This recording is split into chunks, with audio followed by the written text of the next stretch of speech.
La ville de Saint-Denis vous présente Dionicité Actu.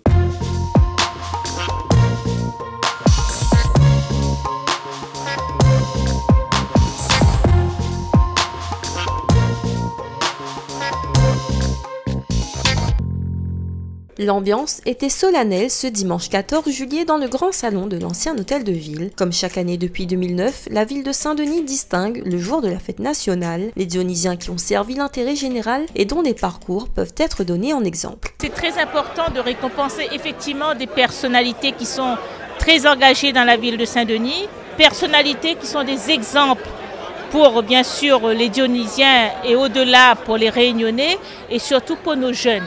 Cette année, 3 hommes et 2 femmes étaient à l'honneur. Houssen Hamod, David Bannon, Jean-Yves Virassamy-Covindin, Monique Mérabé et Julie Sidiote. C'est avec beaucoup de fierté qu'ils ont reçu ce titre honorifique de la part de la ville de Saint-Denis. Moi, je suis fière de mon parcours parce que mon parcours, je l'ai fait pratiquement toute seule. Du début jusqu'à la fin, j'avais personne pour m'aider, mais je voyais mon père, comment il était dans sa boutique, il était fort mentalement et je me disais je ne devais pas le décevoir et je pense que c'est ce qui m'a aussi beaucoup motivée. Ça représente, comme je disais, un engagement, un cheminement et beaucoup d'années de travail et de foi en ce qu'on fait. Et puis, dans mon domaine, c'est la défense de la culture réunionnaise à travers le culinaire. Modestement, on n'a pas la prétention d'être meilleur que qui que ce soit, mais c'est dans cet engagement. Depuis 10 ans, la ville est fière de récompenser ceux qui consacrent leur vie à faire de Saint-Denis une ville meilleure pour les Dionysiens.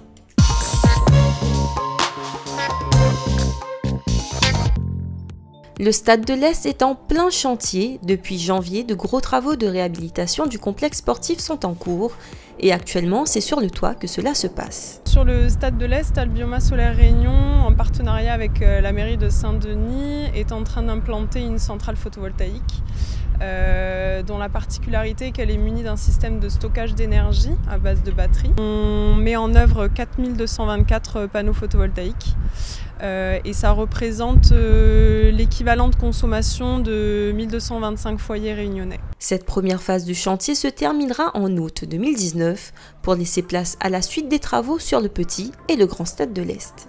Donc la deuxième phase des travaux concerne la réfection des éléments structurels de la charpente métallique, des supports de la toiture.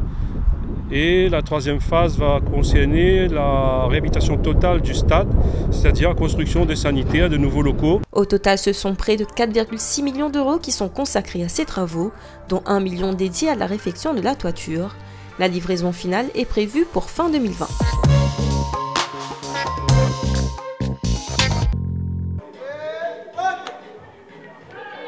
Cette semaine ont débuté les centres aérés dionysiens, l'occasion pour nos petits marmailles de profiter des vacances tout en s'amusant.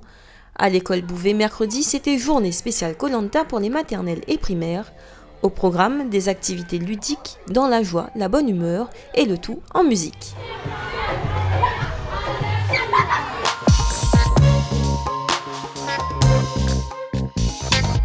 À partir de ce lundi 22 juillet, la communauté chinoise fête Guanzi. Retrouvez ce lundi à partir de 18h30 une conférence intitulée « Les valeurs de Guanzi, partie composante des valeurs universelles à l'ancien hôtel de ville ». Du 25 au 28 juillet, retrouvez des démonstrations de danse, d'arts martiaux ou encore des spectacles de magie dans la rue Sainte-Anne. Et ne ratez surtout pas le grand défilé dans la ville de Saint-Denis le 26 juillet à 10h. Toute la programmation est à retrouver sur le site www.saintdenis.re. Votre Diony Actu est à présent terminé. Rendez-vous mercredi prochain pour votre Dionicité Mag.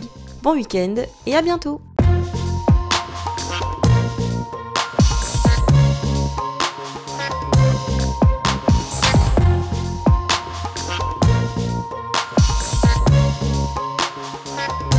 La ville de Saint-Denis vous a présenté Dionicité Actu.